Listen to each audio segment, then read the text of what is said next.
తిరిగి BCN news కి స్వాగతం. లోన్ యాప్ల ద్వారా ఆర్థిక నేరాలకు పాల్పడుతున్న ముఠా గుట్టును విశాఖపట్నం నగర పోలీసులు రద్దు చేశారు. అందుకు సంబంధించి ఇన్వెస్ట్మెంట్ ఫ్రాడ్ కేసులో ప్రధాన నిందితుడితో సహా 9 మందిని పోలీసులు అరెస్ట్ చేసి 60 లక్షల రూపాయల విలువైన క్రిప్టో కరెన్సీని సీజ్ చేశారు. విశాఖ నగర పోలీస్ కమిషనర్ శంకర్ప్రత బాగ్చి కేసు వివరాలను మీడియాకు వివరించారు. 2000 లోన్ యాప్ లో అప్పు తీసుకున్న నరేంద్రను వేధించిన కేసులో పురోగతి సాధించినట్లు ఆయన తెలియజేశారు. నరేంద్ర భార్య ఫోటోలను సైబర్ నేరగాళ్లు మార్ఫింగ్ చేసి బంధువులకు పంపారని అన్నారు. ఆ అవమాన భారంతో పెళ్లైన 40 రోజులకే నరేంద్ర ఆత్మహత్య చేసుకున్నాడని గుర్తు చేశారు.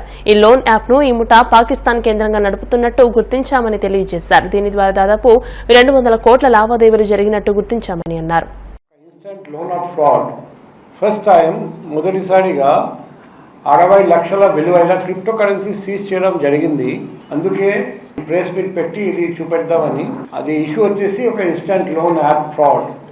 ఎవరికైనా అప్పు కావాలంటే మన బ్యాంక్ దగ్గరికి పోతే అప్పు తీసుకుంటే వాళ్ళు రకరకాల డాక్యుమెంట్ అడుగుతారు, ష్యూరిటీస్ అడుగుతారు. అందుకే చాలామంది ప్రైవేట్ మనీ లెండర్స్ దగ్గరికి పోయి అప్పు తీసుకుంటారు.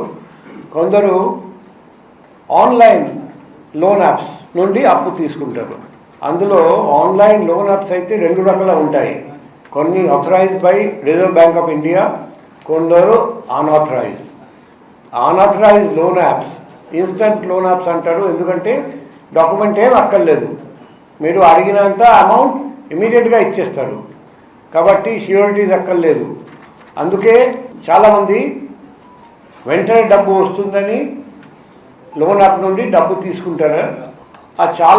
అటువంటి చాలా లోన్ యాప్స్ చైనీస్ వాళ్ళు మోసగాళ్ళు ఇటువంటి ఫ్రాడ్ చేస్తారు. సో ఇది కూడా అదే మాదిరిగా ఒక లోన్ యాప్. ఆ చైనీస్ మోసగాళ్ళు తయారు చేసిన లోన్ యాప్. సో ఈ కేసులో ఏం జరిగింది, ఇటువంటి కేసెస్లో ఎలా జరుగుతాయి, ఇనిషియల్గా ఇమీడియట్గా డబ్బు ఇస్తారు.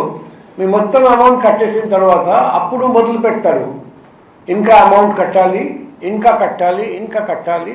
అనుకోండి 5,000 డబ్బు అప్పు తీసుకుంటే మీరు 1 లక్ష వరకు కట్టేశారు, ఇంకా అడుగుతూనే ఉన్నారు. లేకపోతే నీ ఫోన్ నంబర్ నుండి అన్ని కాంటాక్ట్స్ నేను తీసుకున్నాను, అందరికీ నీ ఫోటో నీ వీడియో బాక్స్ చేసి పెడతాను. సో ఈ అవమానం భరించలేక కొందరు ఆత్మహత్య కూడా చేసుకున్నారు మన భారతదేశంలో. ఇక్కడ కూడా అదే జరిగింది. మన అందరికీ తెలుసు, భార్యాభర్త రీసెంట్గా మ్యారేజ్ జరిగింది. 1000 ప్లస్ 100 1100 లోన్ తీసుకున్నారు. తర్వాత 1000 2000 200 టోటల్ 2,300 రూపాయలు లోన్ తీసుకున్నారు. Cash max application. తర్వాత మొత్తం కట్టేసినా కూడా ఎలా హ్యారాస్ చేశారంటే భరించలేక, తర్వాత మార్ఫ్ పిక్చర్స్ ఇమేజెస్ వైఫ్కి పంపడం, కాంటాక్ట్స్కి పంపడం. అప్పుడు వైఫ్ ఫైనల్గా ఇదంతా భరించలేక ఆ వ్యక్తి ఉరి వేసుకొని చనిపోయాడు. నెక్స్ట్ ఇలాగే పబ్లిక్ నుండి డబ్బు తీసుకొని మ్యూల్ అకౌంట్ ద్వారా ఫైనల్గా బెనిఫిషియరీకి పంపిస్తున్నారు. ఇప్పుడు బెనిఫిషియరీ ఎవరు, మేము అప్పుడు ఇన్వెస్టిగేషన్ చేయడం స్టార్ట్ చేశాము. లోన్ యాప్స్ చాలా ఉన్నాయి మన దేశంలో, దానివల్ల కోట్ల మంది ఆల్రెడీ మోసపోయారు. సో కాబట్టి ఇప్పుడు కనీసం మనం అర్థం చేసుకోవాలి, లోన్ యాప్ నుండి ఇన్స్టెంట్ లోన్ ఇస్తారని ఆలోచించి ఆశపడి మనం ఎటువంటి పరిస్థితుల్లో వాడకూడదు. అయితే ఇలాగే మనం మోసపోతాం. చాలామంది ఆత్మహత్య కూడా చేయడానికి పరిస్థితి వచ్చింది. ఏదైనా లోన్ యాప్ మీ నాలెడ్జ్లో ఉంటే ఇలా మోసం చేస్తున్నారు, వెంటనే పోలీస్ దగ్గరికి వెళ్ళాలి. లేకపోతే వైజాగ్లో ఉంటే నా పర్సనల్ కాంటాక్ట్ నంబర్కి సంప్రదించండి అని రిక్వెస్ట్. బాలుడు నడవవలసిన త్రోవను వానికి నేర్పినప్పుడు పెద్దవాడైన తర్వాత దాని నుండి తొలగిపోడని పాస్టర్ ఇంటి దేవాసుకుమార్ అన్నారు. ఆకివీడు మండలం అజ్మూరు గరువు కల్వరి బాప్టిస్ట్ చర్చ్ ఆధ్వర్యంలో 3 రోజుల పాటు ఏర్పాటు చేసిన వీబీఎస్ క్లాసులు శనివారంతో ముగిశాయి. ఈ సందర్భంగా రెవరెండ్ శాంతి సుగుణ చిన్నారులకు బైబిల్ వాక్యములు, ఆటలు, పాటలు నేర్పించారు. అనంతరం ఇటీవల విడుదలైన 10వ తరగతి పరీక్షా ఫలితాలలో ఉత్తమ మార్కులు సాధించిన యూత్ తనూజతో పాటు 10వ తరగతి పాస్ అయిన విద్యార్థులను ఘనంగా సత్కరించారు. అనంతరం వివిధ విభాగాల్లో గెలుపొందిన విద్యార్థులకు బహుమతులు అందజేశారు. ఈ కార్యక్రమంలో ఆరేటి పద్మ, కాకర్ల పద్మ, ఉన్నం శ్రీలత, వానపల్లి దీవెన కుమారి, జొన్నాడ షారోన్తో పాటు వందలాది మంది సండే స్కూల్ విద్యార్థులు పాల్గొన్నారు.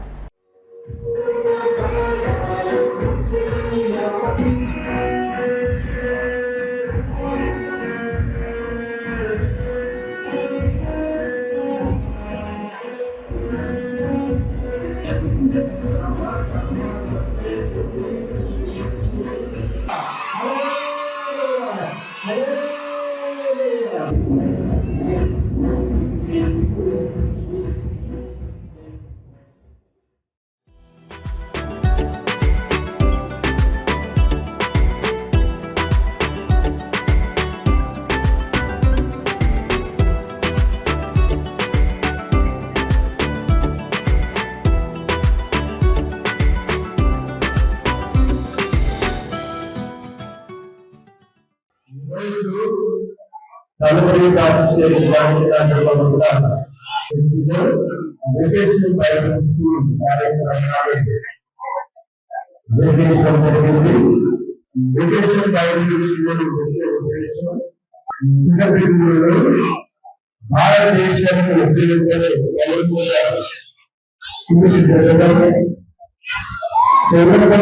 వారిలో భారతదేశంలో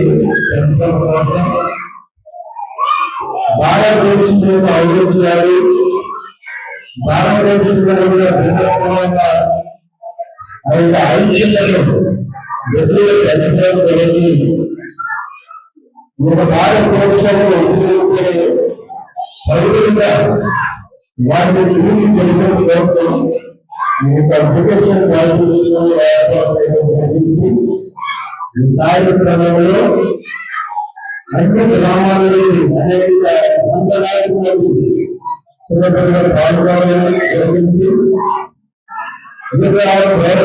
పాల్గొనడం కాకుండా అనేకమైన విషయాలు తెలుసుకోవడానికి ఈ చిన్న చిన్న విద్య యొక్క అవకాశాలు జరిగింది.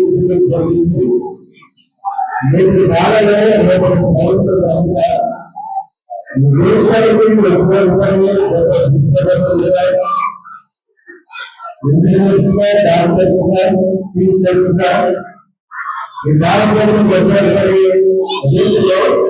అదేవిధంగా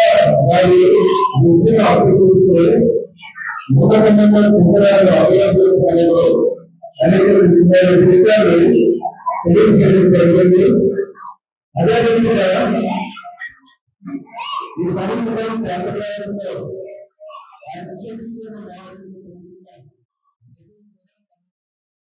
తిరుపతి జిల్లా గూడూరు పట్టణంలో శ్రీ వల్లి దేవసేన సమేత సుబ్రహ్మణ్య స్వామివారి కళ్యాణ మహోత్సవం వైభవంగా నిర్వహించారు.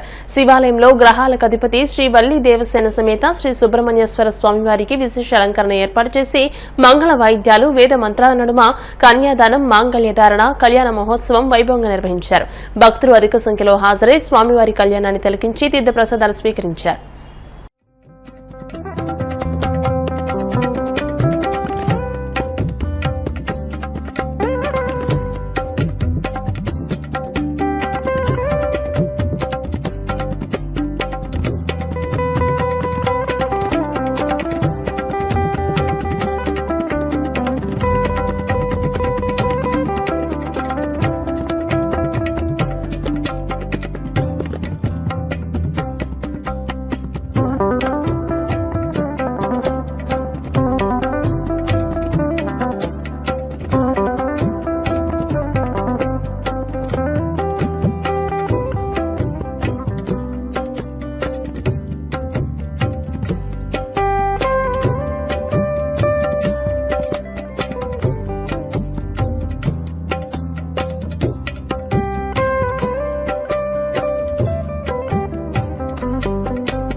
వార్తలు ముగించే ముందు ముఖ్యాంశాలు మరోసారి. భవన నిర్మాణ కార్మికుడిగా మారిన నిమ్మల రామానాయుడు అంబేద్కర్ విగ్రహ స్లాబ్ ను సొంత ఖర్చులతో నిర్మించడంతో పాటు పనుల్లోనూ కార్మికులతో మమేకమైన మంత్రి. అంతర్రాష్ట్ర దొంగల ముఠాను అరెస్ట్ చేసిన అమలాపురం పోలీసులు నిందితుల నుంచి 40 లక్షల విలువైన వెండి, బంగారు ఆభరణాలు స్వాధీనం.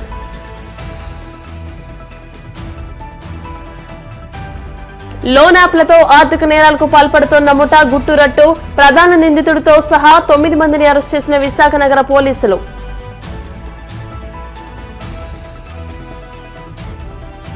పసిపిల్లల చదువులపై చంద్రబాబు కర్కసత్వం చూపుతున్నారన్న మాజీ మంత్రి మేరుగా, తల్లికి వందనం అమలుపై రోజుకో మాట మాట్లాడుతున్నారనే ధ్వజం.